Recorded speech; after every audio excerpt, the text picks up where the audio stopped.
kembali lagi bersama saya, Yolanda Mutiara, mahasiswa semester 6 Manajemen dari Universitas Teknokrat Indonesia. Kali ini kita akan menganalisis apa sih corporate governance, bagaimana konsep, tujuan, dan ruang lingkup yang ada pada corporate governance. Bertanya banget. Pernahkah kalian bertanya, mengapa beberapa perusahaan mampu bertahan dan tumbuh selama puluhan tahun, sementara yang lain tiba-tiba runtuh meski terlihat besar dan kuat?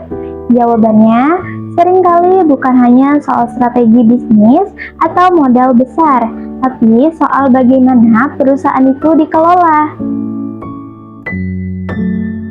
Corporate governance atau tata kelola perusahaan bukanlah sekedar istilah akademik. Ia adalah sistem yang menentukan apakah sebuah perusahaan akan tumbuh sehat atau justru diam-diam digerogoti dari dalam oleh pemegang saham itu sendiri, oleh karyawannya itu sendiri, atau justru diam-diam digerogoti dari dalam. Lebih dalam.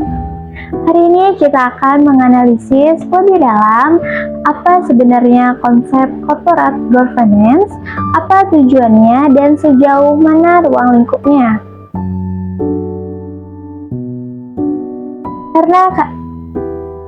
Karena sebagai mahasiswa kita bukan hanya belajar memahami, tapi juga kita akan menganalisis agar ketika saatnya tiba, kita mampu menjadi bagian dari solusi, bukan hanya dari masalah.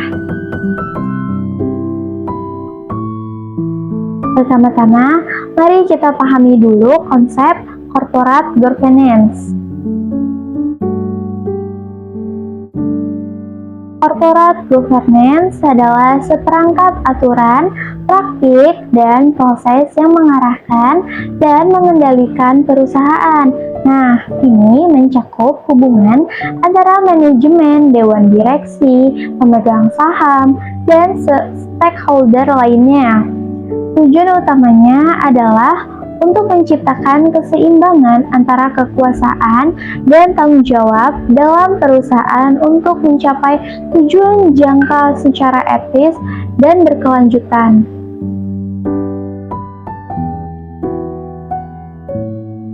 Kedua, apa sebenarnya tujuan dari corporate governance? Pertama, yaitu untuk kepercayaan investor dan publik terhadap suatu perusahaan.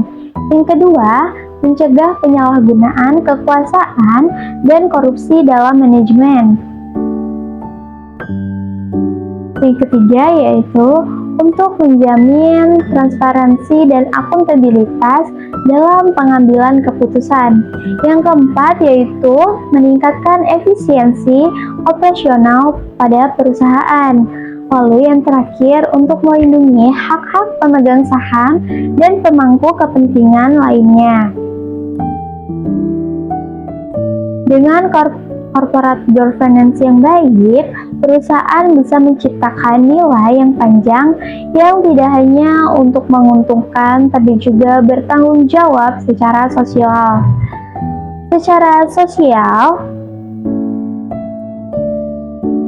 Ketiga, mari kita masuk ke ruang lingkup corporate governance. Ruang lingkup yang luas dan mencangkup beberapa aspek sebagai berikut. Yang pertama ada struktur organisasi, di mana peran dan komposisi dewan direksi, pemisahan antara fungsi dan kepengurusan, dan pengawasan. Yang kedua ada etika bisnis dan kepatuhan hukum, di mana untuk memastikan sebuah perusahaan berjalan sesuai regulasi dan kode etik yang telah ditentukan. Yang ketiga yaitu audit internal dan eksternal, di mana menjaga integritas laporan keuangan dan kinerja perusahaan itu sangat diperlukan bagi perusahaan. Yang keempat yaitu ada manajemen resiko, di mana mengidentifikasi dan mengelola resiko yang dapat mengganggu jalannya bisnis. Yang kelima ada hubungan dengan stakeholder, di mana kita memastikan hak-hak pemegang saham, karyawan, konsumen, dan masyarakat itu merasa dihormati. Dengan menganalisis tiga aspek ini, konsep, tujuan, dan ruang lingkup, kita sebagai mahasiswa bisa memahami bahwa corporate governance bukan hanya sekedar teori, tapi juga fondasi penting dalam membangun perusahaan yang tahan banting dan beretika. Dan penting untuk diingat bahwa praktik tata kelola yang baik tidak hanya menyelamatkan perusahaan dari krisis, tapi juga membentuk budaya perusahaan yang sehat dari dalam. Sebagai mahasiswa, kita sedang menyiapkan diri untuk menjadi bagian dari dunia profesional, entah sebagai karyawan, perusahaan, atau pemimpin.